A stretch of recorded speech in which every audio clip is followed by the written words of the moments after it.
Olá, eu sou a Isha Correia e esse é o canal DNA de Estilo. Esse vídeo foi uma sugestão da Lu Souza para a gente conversar um pouco sobre a mensagem dos tecidos. Os tecidos são mesmo fascinantes e não tem jeito, se você quer aprender mais além dos livros, você precisa visitar a loja de tecidos, pegar em cada um para poder entender e ter mais repertório.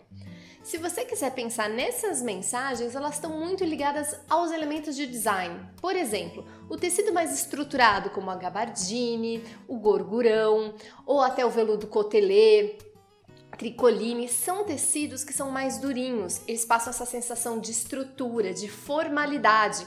Então a gente usa muito na camisaria, nos blazers, então eles são muito ligados a mensagens mais tradicionais, mais ligadas à linha reta, à estabilidade.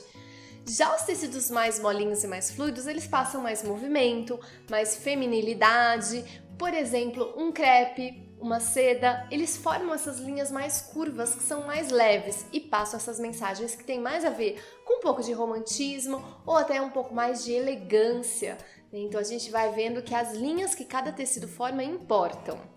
Já quando a gente pensa em tecidos mais lisos, como por exemplo um couro sem textura e uma lã, uma trama cheia de textura, elas também têm mensagens diferentes. A roupa mais lisa, mas elas formam aqueles looks mais minimalistas, mais simples em termos de tecido e com muito mais design. Esses looks são menos e mais, que a gente pensa mais em estilos mais elegantes também, estilos mais dramáticos, eles passam uma certa sofisticação. Enquanto os tecidos que têm bastante textura, eles dão mais vontade da gente abraçar, de se aproximar das pessoas. Como, por exemplo, o veludo molhado dá vontade de passar a mão, um plush, uma seda molinha. Então esses são tecidos que aproximam as pessoas. A gente pode expandir essa ideia até pensando no uso da cor. A gente lembra que a cor mais quente também aproxima. Então, às vezes, se você vai usar um tecido que não é tão gostoso de passar a mão, você pode usar uma cor quente para trazer a pessoa mais pertinho. Ou cores mais frias, que dão um pouco mais de afastamento. Então a cor do tecido também importa.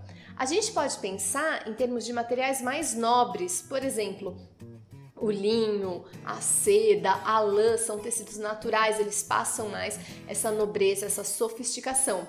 Enquanto outros tecidos como a malha, o viscolaicra, o moletinho são mais do movimento, eles são mais informais, então eles são mais apropriados para essas ocasiões que a gente está mais no lazer. Então a gente pensar que dependendo do tecido, a sua nobreza vão ser mais apropriados para diferentes graus de formalidade. Para finalizar, é importante pensar em design. Como eu já disse anteriormente, o tecido vai dar forma para a roupa. Então, que tipo de design eu preciso? Se o tecido é mais liso, sem estampa, é interessante que ele tenha um design mais arrojado, uma linha diagonal, uma certa arquitetura no look. Enquanto os mais molinhos, que a gente já disse que passam mais romantismo, eles às vezes ficam ainda mais aproximados das pessoas, um pouco mais conectados se ele tem uma estampa, uma textura, um detalhe de renda, de laço, por exemplo. Então a quantidade de informação no look também importa e é super conectado ao estilo. Bom, essas foram minhas dicas para você entender um pouquinho mais das mensagens dos tecidos. Eu agradeço a Lu Souza pela sugestão e se você também tem sugestões para novos vídeos, deixe aqui embaixo no comentário que eu vou adorar saber. Eu espero vocês então na semana que vem. Até lá!